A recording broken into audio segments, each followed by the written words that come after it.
Please subscribe my channel. My name is Emily Carter. I am 36 years old.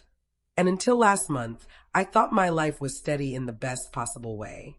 My husband, Nathan, and I have been married for 11 years. No big dramas, no loud fights, no clear problems.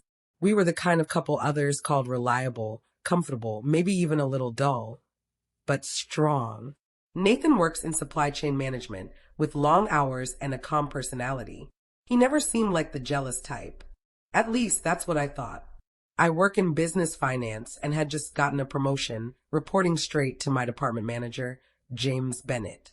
The new job meant more duties, late meetings, and work dinners that sometimes felt a bit too personal, even if they were just business. The night everything fell apart was a Thursday. James was in town for the quarterly reviews, and the leadership team planned a dinner to finish things off. It was nothing out of the ordinary. A nice steakhouse by the waterfront in downtown Seattle, with dark wood tables, soft lights, and the type of atmosphere where work talks tend to drag on. By the time the rest of the group left, James and I were still chatting about projections, budgets, and career paths. I didn't think anything of it when I stayed longer. I didn't even notice Nathan until I heard my name called. I looked up and saw him standing by the door, completely still, staring at us. The moment was awful. James was in the middle of a sentence, leaning in a little, laughing at a joke I'd just made. From across the room, I now understand how it must have appeared. Too cozy, too familiar. Nathan didn't yell. He didn't come over to the table. He just stood there for a few seconds, then turned and walked out. My heart sank. I hurried outside, calling his name. He was already in his car. I tapped on the window, but he stared straight ahead and drove off. When I got home, the quiet felt crushing. Nathan came back about an hour later. He didn't ask any questions. He didn't blame me for anything. He just went upstairs, showered, and slept in the spare bedroom. I told myself we would sort it out the next morning. We always talk things through eventually. But morning arrived and he was already gone. At work, my phone vibrated with a text from him. Just one sentence, I need some space.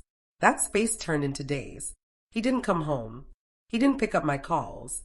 Only short messages about practical stuff, groceries, bills, the dog. No feelings, no questions.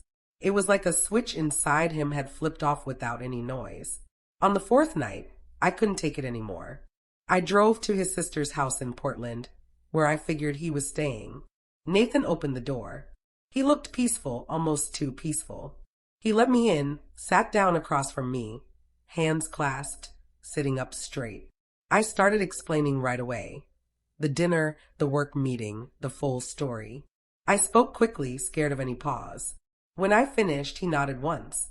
I believe you, Emily, he said. Those words confused me more than anger ever could have. He kept going before I could reply. But believing you doesn't erase what I saw. He told me that watching me laugh with another man, leaning in, completely unaware he was there, had changed something deep inside him.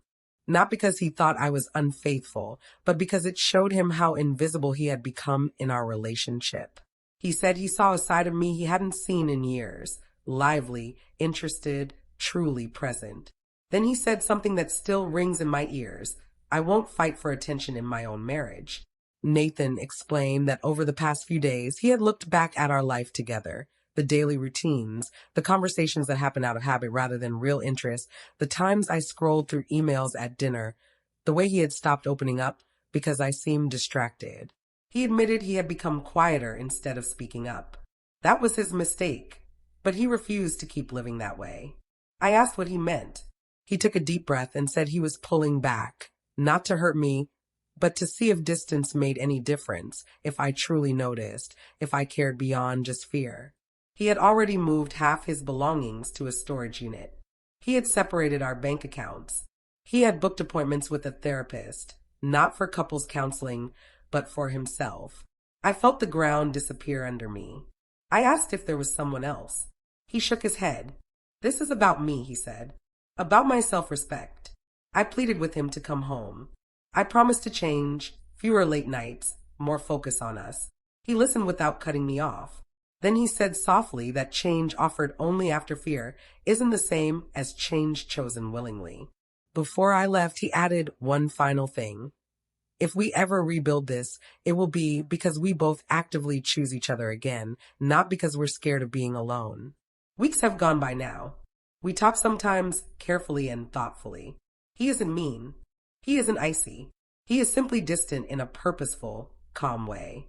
The real shock wasn't that my husband saw me having dinner with my boss. It was that instead of blowing up, accusing me, or begging, he chose clarity. He set boundaries.